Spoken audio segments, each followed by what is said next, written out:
Hi friends, and welcome back to my channel. So as promised, today I'm sharing with you my Mexican hot chocolate tres leches cake recipe. I hope you're excited to watch this tutorial, and let's get started. For my chocolate sponge cake, I will be using all-purpose flour, and don't forget to check the description box below for the exact measurements. I also have baking powder and salt. I have cocoa powder, and for this portion you can definitely substitute for the powdered version of chocolate abuelita, and I also have some sugar.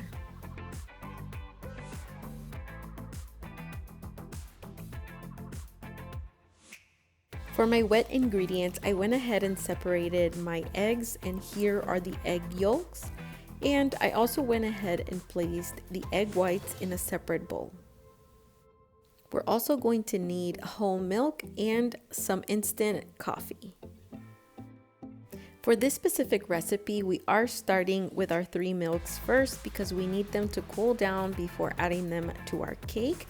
So I have half and half sweetened condensed milk, evaporated milk, and a half a round of chocolate abuelita tablet. To make our 3 milks chocolate, I did go ahead and place the chocolate abuelita tablet into this pot, and I'm also going to go ahead and add the evaporated milk into the same pot, and I'm going to bring this into a simmer and then a boil just to make sure that the tablet dissolves, turning our evaporated milk into chocolate milk. Once this mixture has dissolved, I am going to go ahead and continue to add the half and half, and I'm also going to go ahead and add the sweetened condensed milk into the same pot and continue to stir. As soon as we are done mixing all of these ingredients together, we're going to want to place this to the side or in the refrigerator so that it cools. That way, when our cake is ready, this mixture is not hot when we introduce it into our sponge cake. The next thing we want to do is to go ahead and place our milk into the microwave for at least 30 seconds. And then I'm going to go ahead and place in my instant coffee. And I'm also going to add in my vanilla and just make sure to stir all of these ingredients together. As soon as this mixture is stirred and ready, just go ahead and place it on the side for when we need it later on in the video. The making of our sponge cake is very crucial in these next steps. So what we're going to do is I'm actually going to place my egg whites into a bowl, and I'm going to beat these egg whites for approximately 5 minutes. And basically what I want to do is I want to bring these egg whites into a meringue stage, having medium to stiff peaks. This is going to be very crucial for our sponge cake because it's what's going to create a spongy, soft, and fluffy cake that is going to be able to absorb the 3 milks. Once you reach about the 2.5 minute mark, go ahead and add in half of the amount of sugar that we are going to need in this recipe, and just continue to whisk, mix, or beat these egg whites for the remainder of the 2.5 minutes left on your 5-minute timer. When your egg whites start to look a lot lighter in color, glossy, and reach these medium to stiff peaks, it's time to stop because that means that your egg whites are ready for the next step. At this point, I'm going to go ahead and mix all of my dry ingredients together. In this bowl, I have flour. I'm going to go ahead and add in my cocoa powder, my baking powder, and my salt. I'm also going to take a small whisk and just make sure to incorporate all of these ingredients together. And what this does is it's going to help incorporate the ingredients, but also take out any bumps and lumps in the mixture. Once I'm done whisking everything, I'm going to put it aside, and in a separate bowl, I'm going to add all of my yolks, and I'm going to do the exact same thing that I did with my whites. So first, I'm going to go ahead and mix for approximately 2.5 minutes, and then add in the rest of my sugar, and then go ahead and mix for another 2.5 minutes until we complete our 5 minutes of mixing. And you'll notice that the mixture is going to turn a very light and pastel yellow. Please remember that when I'm doing this, I do mix on medium speed, and your mixture should look like this, very creamy, light yellow, and that's when it's ready for the next step. So now I'm going to go ahead and add in all of my dry ingredients, and I'm also going to add in my coffee milk that we prepared way in the beginning, and I'm just going to lightly mix this on medium speed and make sure to incorporate all my dry and wet ingredients together.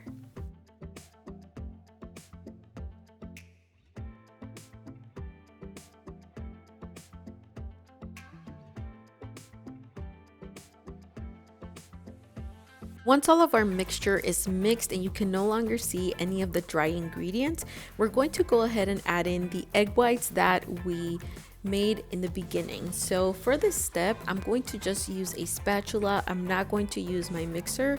And what I'm going to do here is I'm going to gently fold in the egg whites into our chocolate egg yolk mixture. And as you'll see here, there's several ways you can do this, but basically what we want to do is we want to avoid deflating the whites, as that is what it's going to give our sponge cake the sponge texture, and that's how it's able to absorb the 3 milks. So just go ahead and fold in gently as I am doing here until you no longer see any of the egg whites and all of the mixture is one even color.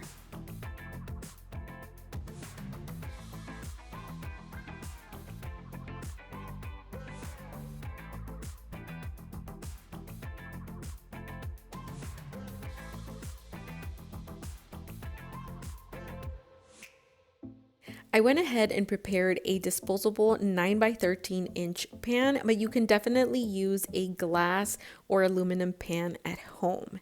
And I did go ahead and prepare it by spraying it with non-stick baking spray.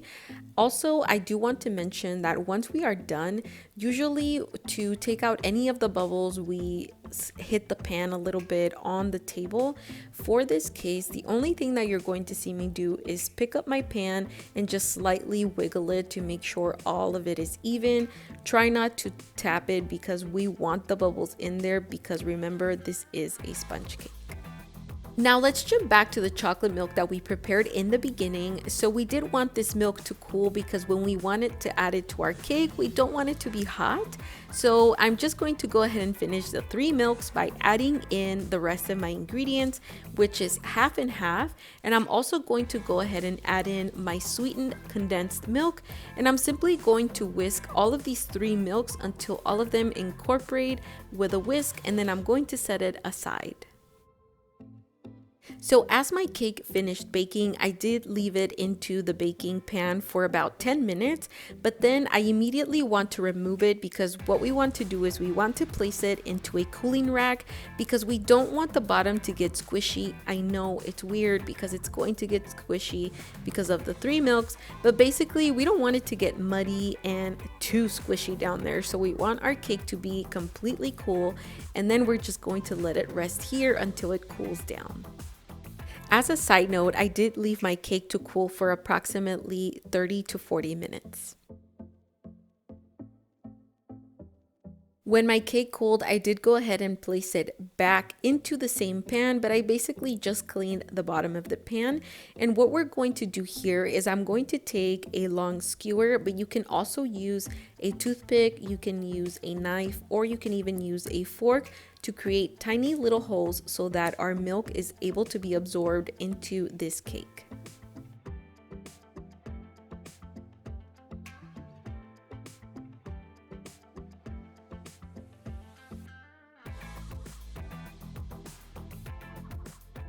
Once I'm satisfied with how many little holes I poked into this cake, I'm going to go ahead and use 2/3 of this 3 milks mixture, and I'm simply going to spread it all over my cake, and I'm going to allow the cake to absorb this milk.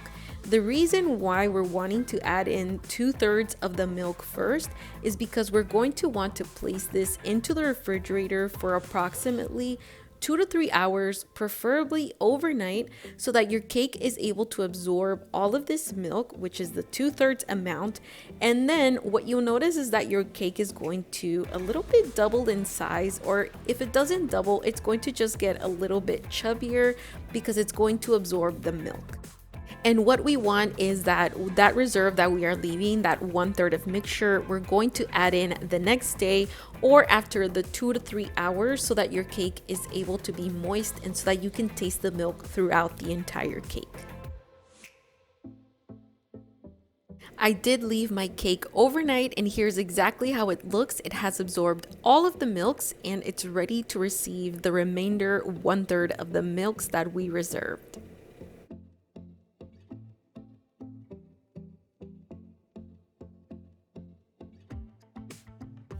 So now I'm going to go ahead and add in the remainder of the milk, and here what I'm doing is I'm just going to go ahead and add it into my cake evenly, and it did take approximately between 5 to 7 minutes to absorb all of it. And as you can see there to the right, I did also go ahead and make my whipped frosting.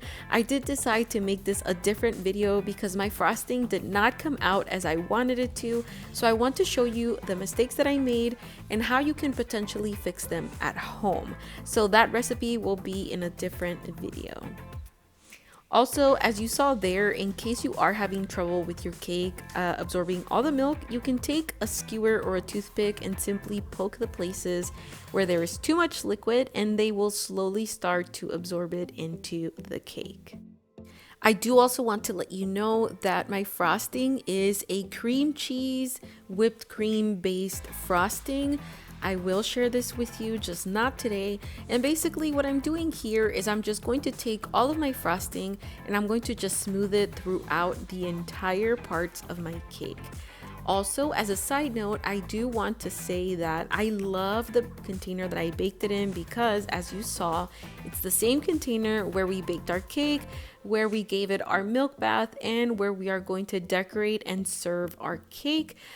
This was a traveling cake, so I did opt for making it and decorating it here. At home, you can definitely use different pans and different ways of serving it. And here, as you see, I'm just going to make a simple decoration of just spreading all of my frosting evenly. And if you look closer, you can see here exactly what I'm talking about as far as me not being too satisfied to share this recipe with you in this video. So basically my cream cheese did go ahead and lump up a little bit. Regardless, it tasted amazing, but I do want to correct this for you in a different video. So please just try to ignore that here. I promise you the recipe is still delicious, and I will try to edit this video quickly so that in case you do decide to make this, you're able to do it at home. Here I took a small tiny strainer and I'm basically just placing a little bit of cocoa powder inside the strainer and just powdering the surface of my cake. You can also cut your cake in as big or as small of pieces as you want. And here what I'm basically doing is I'm just tracing where I want the cuts to be before I actually cut my cake. The only real reason why I do this is to make sure that I have almost even pieces and as many pieces as I need before I actually commit to the cut. And here I'm just going to simply create the cuts once I'm satisfied with what I've outlined. For decoration, I did go ahead and choose strawberries because I did go ahead and make this cake during February, which is also when it is Valentine's Day. So I did opt to go for like a chocolate strawberry theme. They look super cute. You can definitely add in to the top any kinds of fruits that you want or anything that you feel that goes with chocolate. You can also do blueberry, you can do bananas, but I just feel like the strawberries cut into half with the stems on, obviously very well cleaned, makes a beautiful yet simple look. Here is how my cake turned out in the end. This is exactly how it looks, and I also want to show you how it looks when you cut into it, how moist and how wet the cake is inside. And here I'm also going to show you how it cuts when you put a fork into this cake. Let me know what you think about this recipe, and also let me know if you're going to try it below.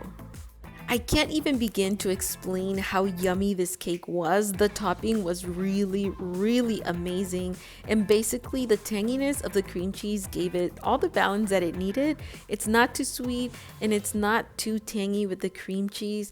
Thank you so much for watching. I'm going to leave you with a few more photos of how I presented this cake. Definitely let me know in the comment box below if you have any questions, if you've tried this version of the cake, if you've made a different version. Don't forget to subscribe before you go. Also, do me a favor and hit the like button if you like this video so that YouTube recommends this video to other people looking for this recipe. Thank you so much for watching. Thank you for sharing my video, and I'll talk to you next time. Bye!